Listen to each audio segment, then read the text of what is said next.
तो जैसा कि आप इस बारे में जानते ही हैं कि हमारे जो युद्ध करने के तरीके हैं वह टाइम टू टाइम चेंज होते रहते हैं और उन वॉर्स में यूज़ में लिए जाने वाले जो वेपन्स होते हैं वह टाइम टू टाइम अपग्रेड होते रहते हैं। यानी कि जो हथियार यूज़ में लिए जाते थे अब वह काफ़ी अच्छे बनाए जा चुके हैं और अब हम पुराने हथियारों की जगह काफ़ी दूर से हमला करने वाले हथियारों का यूज़ करते हैं। यानी कि ऐसे वेपन्स होते हैं जो कि काफ़ी दूर से ही किसी भी दुश्मन पर अटैक कर सकते हैं और हमारे फ्यूचर में यूज़ में लिए जाने वाले जो वेपन्स होंगे वह काफ़ी हाई एनर्जी वाले सोर्सेस होंगे।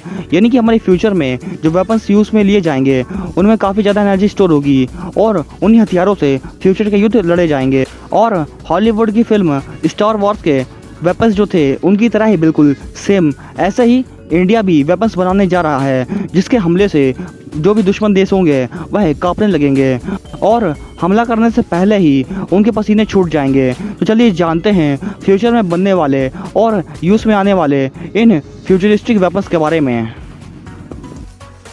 और इसी वजह से DRDO द्वारा यानी कि defence research and development organisation इसके द्वारा देश के लिए लेज़र से हमला करने वाले वेपन्स भी बनाए जा रहे हैं और इन हथियारों को डायरेक्ट एनर्जी वेपन यानी कि DEW भी कहा जाता है। और इन वेपन्स के अलावा ऐसे भी वेपन्स बनाए जा रहे हैं जो कि माइक्रोवेव किरणें छोड़ेंगे या फिर बोले तो माइक्रोवेव रेस को वह इमिट करेंगे। और ये जो माइक्रोवेव रेस होती ना ये इतनी ख़तरनाक होती हैं जो कि दुश्मन के इलेक्ट्रॉनिक और रेडियो सिस्टम और कम्युनिकेशन सिस्टम जो होते हैं वह और ऐसे ही कई सारे सिस्टम जो कि उनके बीच में कॉन्टैक्ट को क्रिएट करते हैं इन सबको ख़त्म कर देंगे।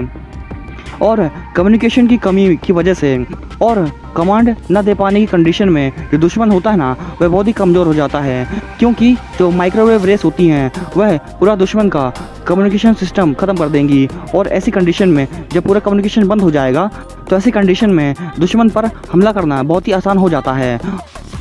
और अब हम आपको डायरेक्ट एनर्जी वेपन्स की पावर के बारे में बताने जा रहे हैं यानी कि इनमें कितनी शक्ति होगी और इनकी जो लेज़र गन होंगी वह कितनी पावरफुल होंगी। तो डायरेक्ट एनर्जी वेपन्स में जो हाई एनर्जी लेज़र होंगी और हाई पावर माइक्रोवेव्स होंगे ये दोनों ही इंक्लूडेड होंगे। यानी कि डायरेक्ट एनर्जी वेपन्स में हाई एनर्जी लेज़र और हाई एनर्जी माइक्रोवेव्स को इन दोनों को ही इंक्लूड किया गया है। और इन हथियारों को बनाने के लिए गवर्नमेंट ने एक नेशनल लेवल का प्रोग्राम बनाया है और इसमें अलग अलग तरीके के DEW हथियार होंगे यानी कि डायरेक्ट एनर्जी वेपन्स होंगे जिनकी कैपेसिटी जो होगी वह 100 किलोवाट पावर की होगी। यानी कि ये जो वेपन्स होंगे वह देश पर दुश्मन की तरफ से आने वाले किसी भी छोटी से छोटी मिसाइल या फिर फाइटर जेट या फिर किसी भी प्रकार का ड्रोन हो वह इन सभी को आसमान में ही ख़त्म कर सकेंगे। ये इतनी पावरफुल होंगे। और जब कभी भी लेज़र वेपन्स का अटैक होता है यानी किसी भी लेज़र से अटैक किया जाता है तो उसके अटैक में थोड़ी भी वॉइस प्रोड्यूस नहीं होती है यानी कि साइलेंटली ये टारगेट को हिट करता है।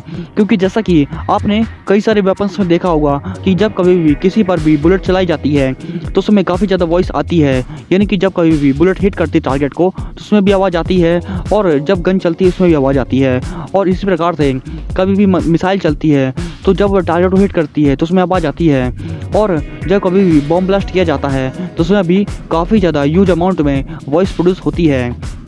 लेकिन ये जो लेज़र है इसी कंडीशन में बिल्कुल भी ऐसा नहीं होता है। ये लेज़र बिल्कुल ही साइलेंटली अटैक करता है और ये टारगेट को हिट करने के बाद भी वॉइस प्रोड्यूस नहीं करता है। यानी कि बिल्कुल साइलेंटली इसका काम हो जाता है और ये धूम धड़ाका बिल्कुल नहीं करता है और ये चुपचाप अपने दुश्मन के टारगेट में छेद कर देती है। जिस किसी भी टारगेट पर इसे पॉइंट किया जाता है तो उसे जलाकर ये पूरी तरीके से राख कर देती है। और अगर किसी भी मेटल पर इसे टारगेट किया जाता है तो उस मेटल को भी ख़त्म कर देती है। यानी कि आयरन जैसे मेटल को भी ख़त्म कर सकती है। ये इतनी पावरफुल होती है। और इन हथियारों को पूरे तरीके से बनने में और कंप्लीट होने में कितना समय लगेगा ये तो अभी बता पाना मुश्किल है। और पिछले दिनों इंडिया ने 2 DEW एंटी ड्रोन सिस्टम बनाए थे और इनकी टारगेट रेंज 1 से 2 किलोमीटर तक की थी। और हालांकि अभी तक हमारे देश में बनाए गए जितने भी हथियार हैं ये लेज़र वेपन्स ये USA, रशिया, चाइना, जर्मनी और इजराइल की कंपेयरिंग में अभी भी बहुत ज़्यादा छोटे हैं।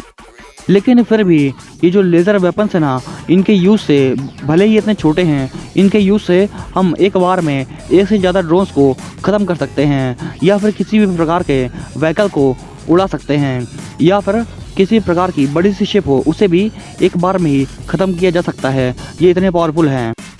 और DRDO ने फ्यूचर की रिक्वायरमेंट्स को देखते हुए अगले 10 साल की जो पूरी स्ट्रेटजी है वह बना ली है। और फर्स्ट फेज़ में ऐसे वेपन्स बनाए जाएंगे जिनकी रेंज 6 से 8 किलोमीटर तक की होगी, और दूसरे फेज़ में 20 किलोमीटर तक की रेंज वाले वेपन्स को बनाने की तैयारी है। यानी कि लेज़र वेपन्स जो होंगे वह 20 किलोमीटर तक की चीज़ों को ख़त्म कर सकेंगे।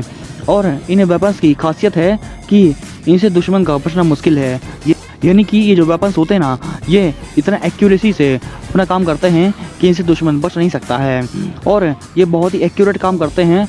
और जो वेपन्स होते हैं उनकी कंपेयरिंग में इनकी जो ऑपरेशनल कॉस्ट होती है ना वह बहुत ही कम होती है। यानी कि इनमें खर्चा बहुत ही कम आता है।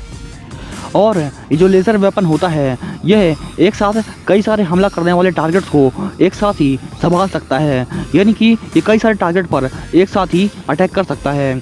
और अगर जो बिजली होती है ना उसकी सप्लाई अगर इसे कंटिन्यूस मिल रही है तो इसे कई बार यूज़ किया जा सकता है। यानी कि इसमें जो खर्चा होता है ना वह ओवरऑल बहुत ही कम होता है। और कई साल पहले अमेरिका ने एक 33 किलोवाट की लेज़र गन से, यानी कि एक लेज़र गन के यूज़ से जिसकी पावर 33 किलोवाट की थी, उसके यूज़ से एक ड्रोन को मार गिराया था। और अमेरिका के पास अब 300 से 500 किलोवाट तक के डायरेक्ट एनर्जी वेपन्स मौजूद हैं। यानी कि उनके पास बहुत ही हेवी पावर वाले ये डायरेक्ट एनर्जी वेपन्स मौजूद हैं जो कि क्रूज मिसाइल्स तक को ख़त्म कर सकते हैं। यानी कि उन पर अटैक करके उनको डिस्ट्रॉय कर सकते हैं, वो इतने पावरफुल हैं। और इंडियन आर्मी के लिए फर्स्ट फेज़ में 20 high power electromagnetic weapon system की ज़रूरत होगी। और ये जो वेपन्स होंगे ये 6 to 8 किलोमीटर तक की रेंज वाले होंगे।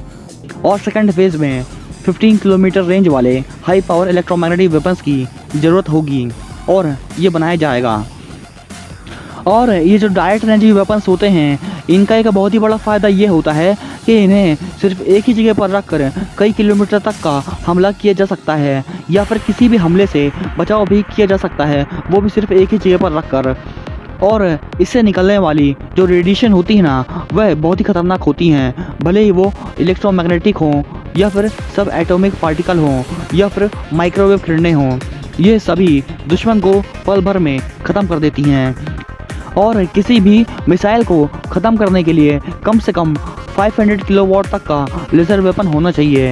यानी कि अगर कोई भी कंट्री चाहती है कि वह अपने आप को किसी भी मिसाइल से बचा सके तो ऐसा करने के लिए उन्हें कम से कम 500 किलोवाट तक का लेज़र वेपन चाहिए होता है। और इन लेज़र बीम्स के निकलने से हिट करने तक कोई भी आवाज़ या फिर धमाका नहीं होता है, और इसीलिए दुश्मन को इनके हमले का पता तक नहीं चलता है। और अगर आपको हमारी वीडियो इंटरेस्टिंग एंड इन्फॉर्मेटिव लगी हो तो आप हमारे इस चैनल को ज़रूर सब्सक्राइब करें, क्योंकि हम आपके लिए ऐसे ही इंटरेस्टिंग एंड इन्फॉर्मेटिव वीडियोस लाते रहते हैं। And thanks for watching this video.